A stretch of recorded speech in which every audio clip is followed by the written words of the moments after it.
3배나 드리고 좀 다녀와야 되겠다 싶어서 어제 저녁 춘천을 다녀오는데 고속도로를 타려고 했더니만 차들이 많아가지고 국도, 다시 운전대를 돌려서 국도를 이용해서 춘천을 다녀왔습니다.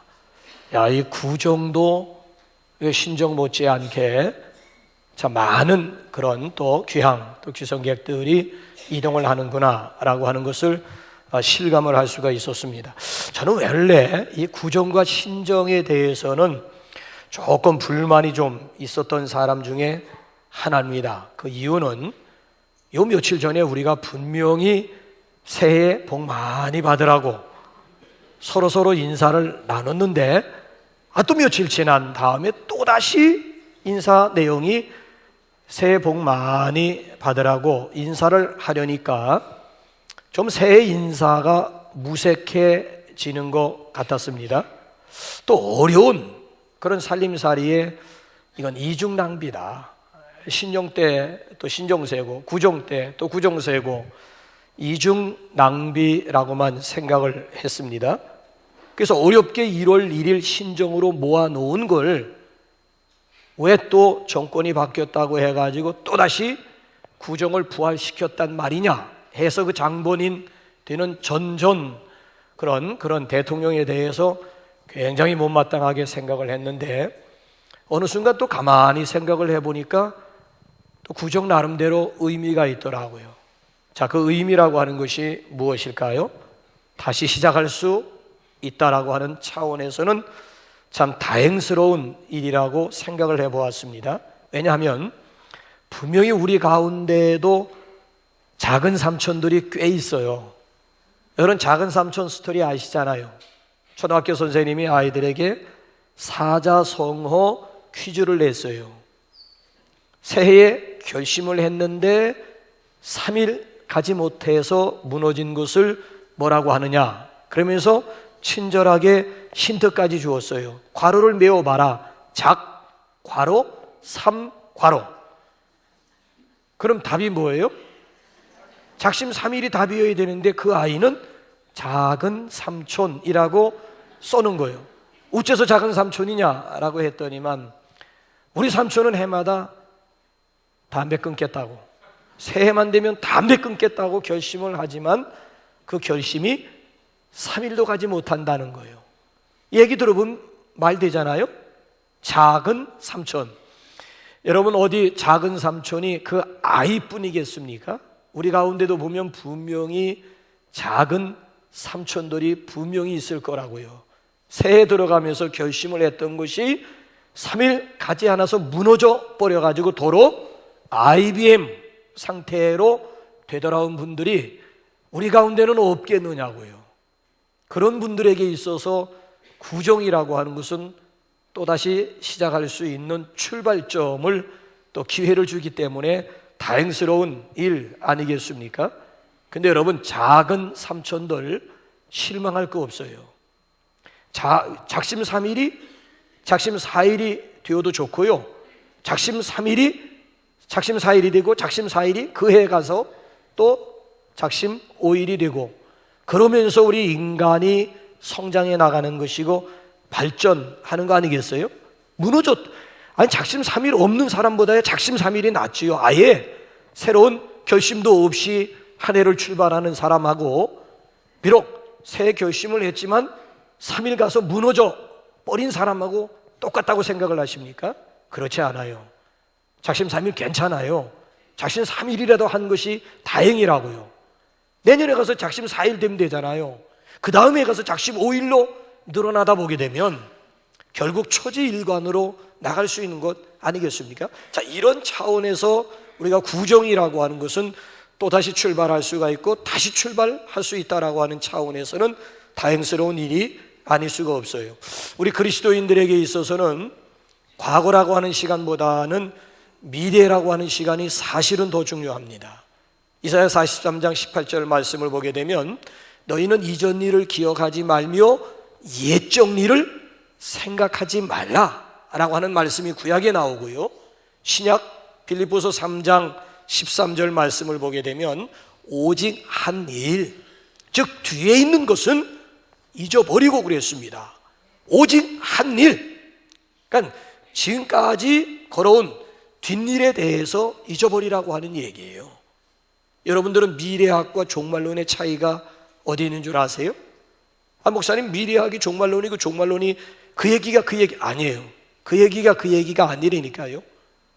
여러분, 미래학이라고 하는 학문을 보면 과거에서 출발합니다. 과거에서 현재를 생각하고 또 현재에서 미래를 내다보는 학문을 일컬어서 미래학이라고 그래요. 근데 아이러니컬하게도요, 미래학의 결론은 미래가 없다는 거예요.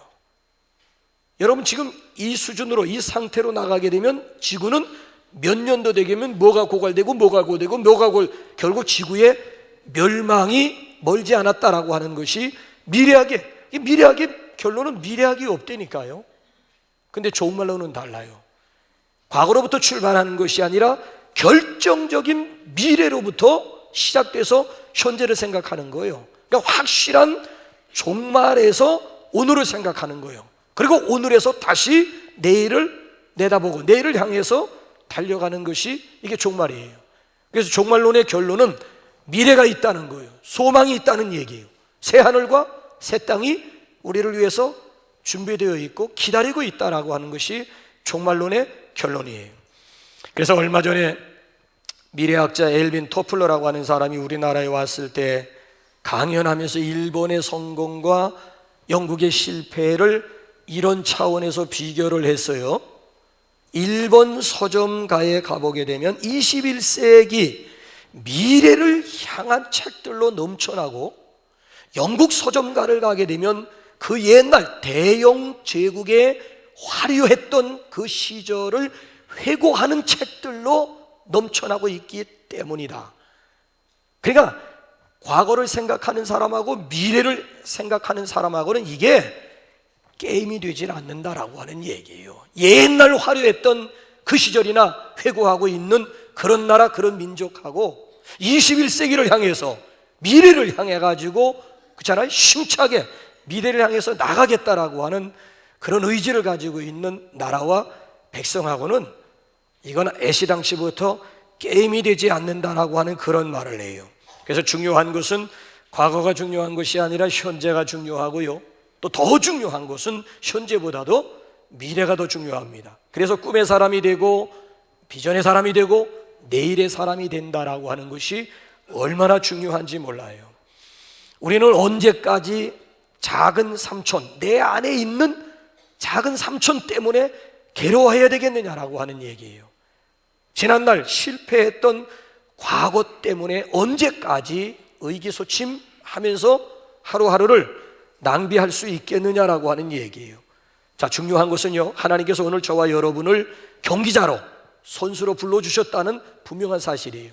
2019년이라고 하는 필드 한가운데로 저와 여러분들을 하나님께서 불러주셨다라고 하는 사실이에요. 이제 중요한 것은 뭡니까? 참가하는 데서 의미를 찾으면 안 된다는 거예요. 필드에 나왔으면 뭘 목표로 삼아야 돼요? 월계관을. 그러니까 부름의 상이 그러니까 경기하는 사람은 뒤가 중요한 것이 아니라 앞이 중요하다는 얘기예요. 부름의 상이 있고 월계관을 향해서, 아니면 우리를 기다리고 있는 면류관을 향해서 걸어가야 되고 달려가야 된다는 얘기예요. 자, 그래서 우리 2019년도를 다시 시작하면서 우리가 어떻게 면류관의 주인공이 될 수가 있을까? 성경을 보게 되면은 우리의 신앙생활을 경기로 비유했잖아요. 디모데서라든지 히브리서라든지 아니면 빌립보서라든지 아니면 고린도 서신을 보게 되면 우리의 신앙생활이라고 하는 것은 영적인 경기라고 하는 얘기예요. 자, 상받는 경기자가 되기 위해서 가장 필요한 세 가지 요소가 뭘까요? 그 첫째가 절제입니다. 절제. 새해 벽두에 파산한 사람과 성공한 기업가를 나란히 인터뷰한 기자가 있었습니다. 자, 이 기자가 먼저 파산한 사람에게 물었습니다. 실패의 원인이 어디에 있다고 생각하십니까? 라고 물었더니만 이분이 한마디로 뭐라고 대답을 하는가 하면 낭비였습니다.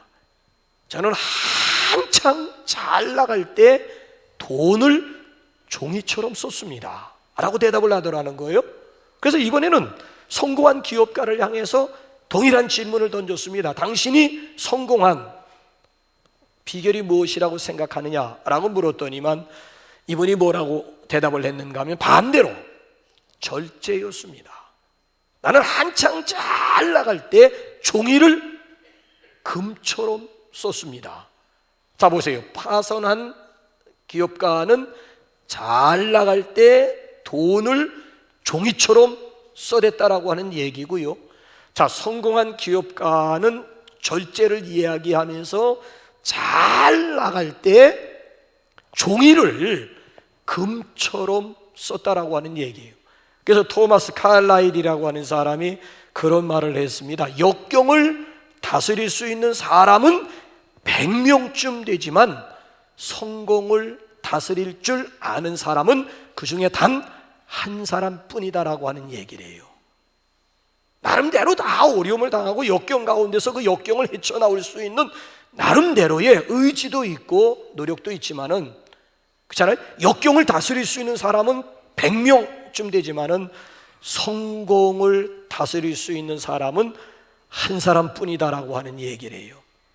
성공하고도 겸손하기가 어렵고요, 힘을 가지고 있으면서도 그 힘을 스스로 다스리며 절제할 수 있는 그런 능력 사람들에게 없다라고 하는 그런 얘기. 사실 여러분, 진짜 힘이라고 하는 것은 절제 가운데서 나온다라고 하는 거 아세요?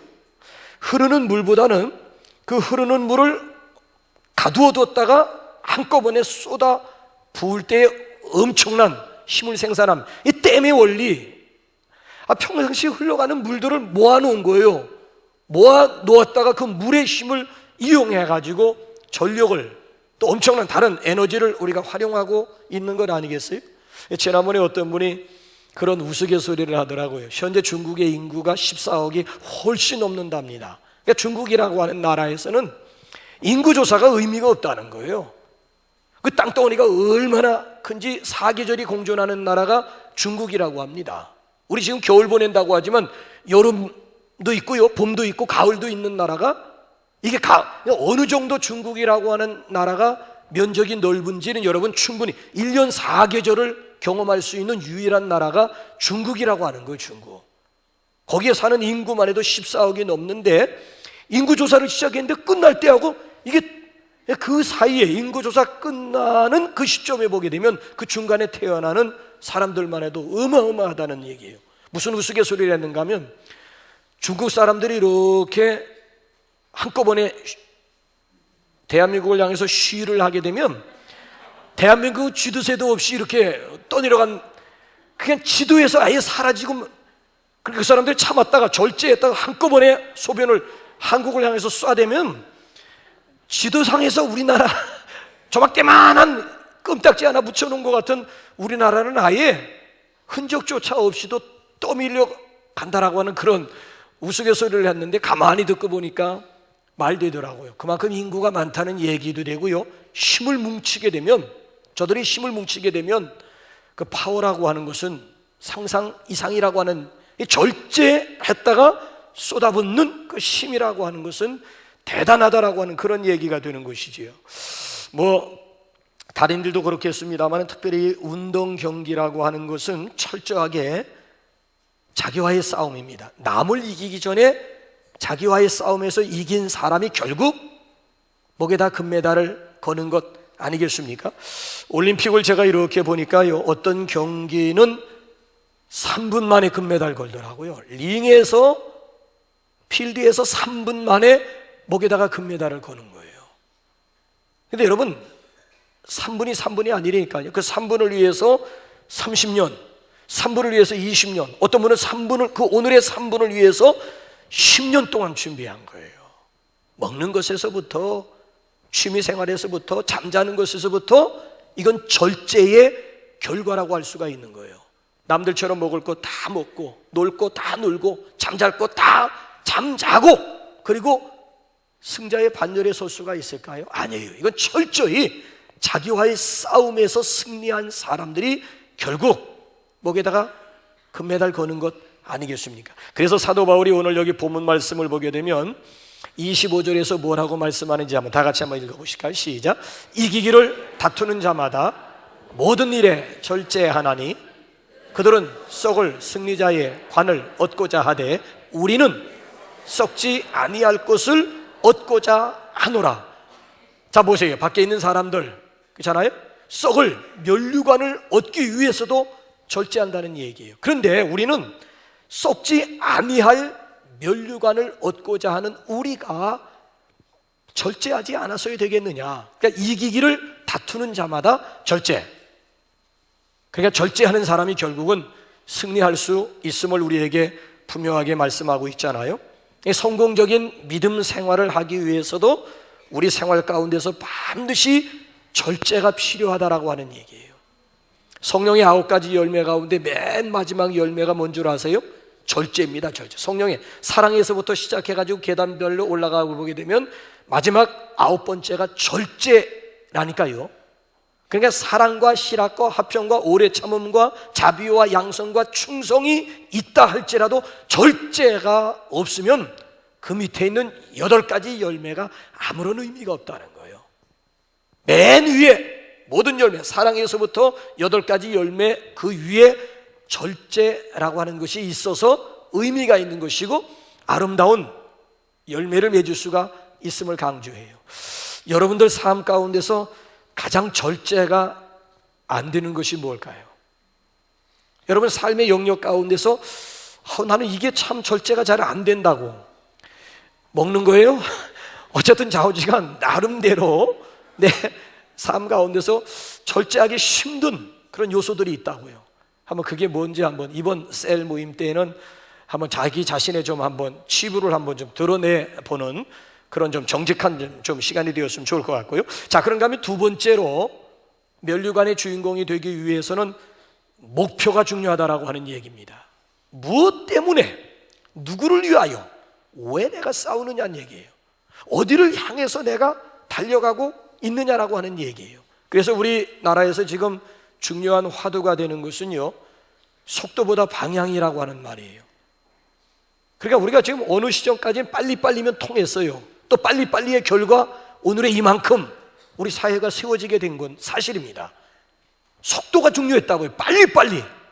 근데 이제는 성숙한 사회로 접어들면서 속도보다 중요한 것이 방향임을 인식하게 된 거예요.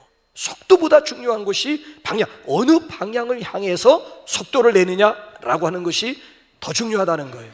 그래서 이런 말이 있습니다. 아무 것에도 겨냥하지 않으면 아무것도 맞출 수 없다.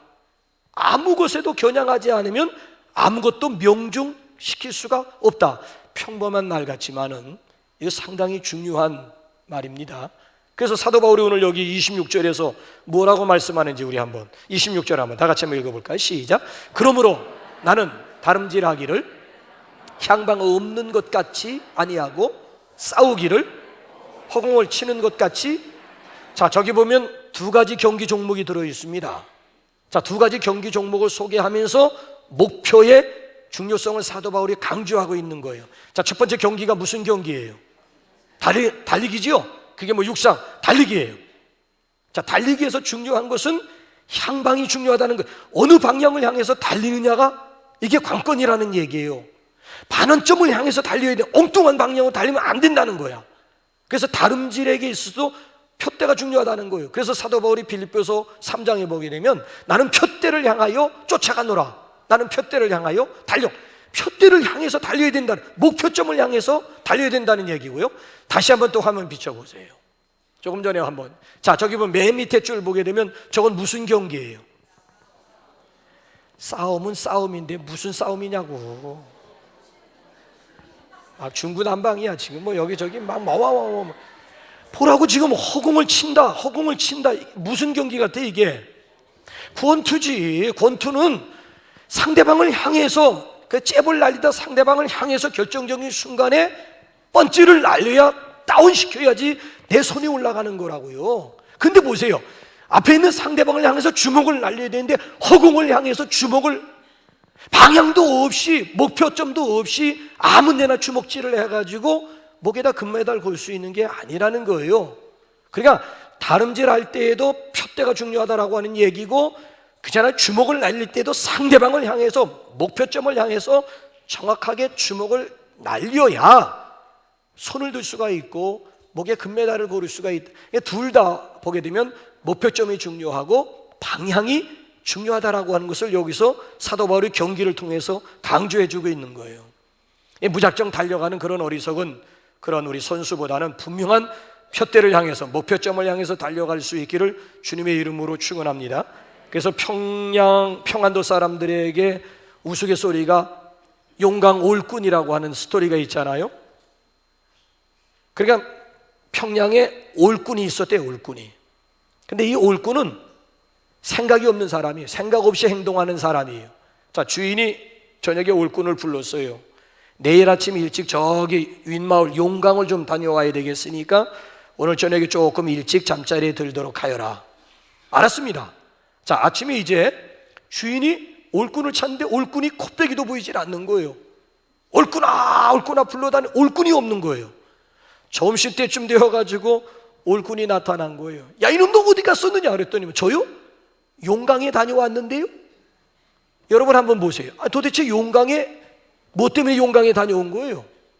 아니, 주인이 이제 심부름을 시키려고 미션을 주려고 지금 아침에 일어나자마자 올꾼을 찾았는데 이놈이 아침에 일어나자마자 글쎄 운마을 용강에 다녀왔다라고 하는 얘기예요. 그러니까 목적도 없이 목표도 없이 사는 사람을 빗대어가지고, 그래서 오늘에 와가지고는 용강 올꾼이라고 하는 스토리가 그래서 만들어지게 되었다라고 하는 거예요. 여러분들의 금년 한 해의 소원은 뭐예요? 금년 한 해 여러분들이 세워놓은 목표는 뭐예요?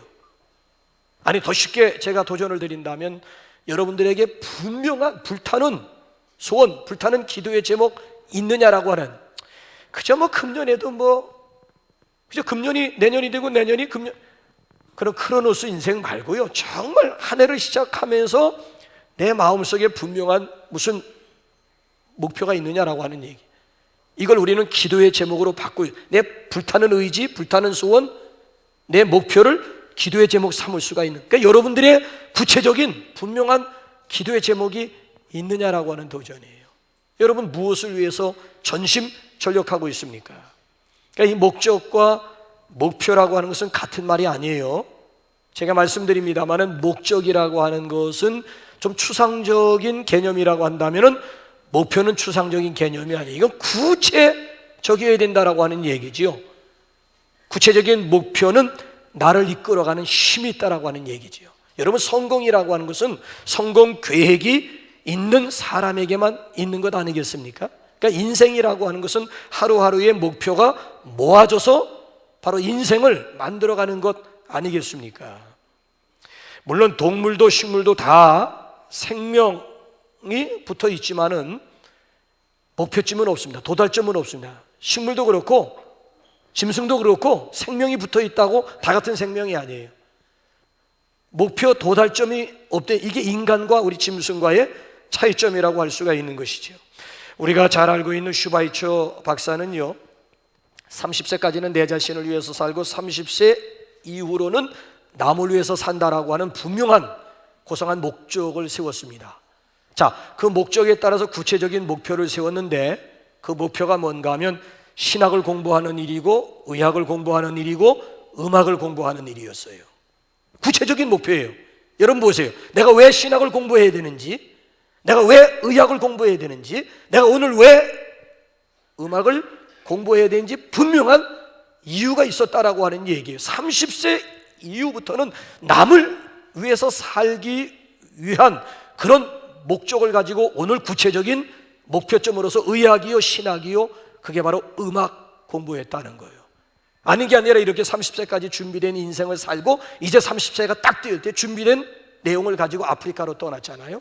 그래서 아프리카에 가서 평생 아프리카 사람들을 위해서 헌신하면서 멋진 인생을 살았던 사람이 바로 슈바이처 박사가 아니겠습니까? 이 목표라고 하는 것이 이렇게, 이 목표는 구체적으로 나를 움직이는 힘이 있다라고 하는 얘기죠. 금년 한 해 동안 여러분들이 세워놓은 목표는 뭡니까? 목표가 없는 분들 다시 시작할 수 있는 기회예요. 왜? 구정이라고 하는 것은 다시 뛰고 다시 출발할 수 있는 기획, 목적 없는, 목표 없는 그런 한 해가 아니고 분명한 목표점을 향해서 달려가는 저와 여러분들이 되시기를 주님의 이름으로 축원합니다. 자, 그런가 하면 마지막에 면류관의 주인공이 되기 위해서는 훈련이 필요합니다. 자, 우리 끝으로 한번 27절 한번 다 같이 한번 읽어보실까요? 시작. 내가 내 몸을 쳐 복종하게 함은 내가 남에게 전파한 후에 자신이 도리어 버림을 당할까 두려워함이로다. 자, 여기 내가 내 몸을 쳐 복종하게 함은 저 단어를 한 문장으로 줄이게 되면 둘라고고예요. 헬라어로는 둘라고고예요. 둘라고고라고 하는 말은 원래 노예를 길들인다, 야생마를 길들인다라고 하는 얘기예요. 여러분, 아프리카에 가서 옛날에 흑인들을 붙잡아다가 노예시장에다 팔아먹었잖아요. 굉장한 청년. 자, 오늘에 와가지고는 어린아이 앞에서도 고분고분한 순한 양이 되어 있어요. 아니, 맨 처음부터 이 힘이 센 이 아프리카 이 흑인 청년이 맨 처음부터 고분고분한 양이 되었겠습니까? 아니에요. 숱한 세월 동안 얻어 터지고 갇히고 굶기고 그러면서 지금 오랜 세월 동안 길들여진 거라고요. 그래서 오늘에 와가지고는 아주 순한 양이 되어가지고 어린 여자 아이 앞에서도 고분고분하는 순한 양이 만들어지기까지는 이건 보세요. 얼마나 많은 시간 동안 길들여졌는지 모르는 이 훈련의 결과였다라고 하는 얘기예요. 영구 용어 가운데 버저비터라고 하는 말이 있어요.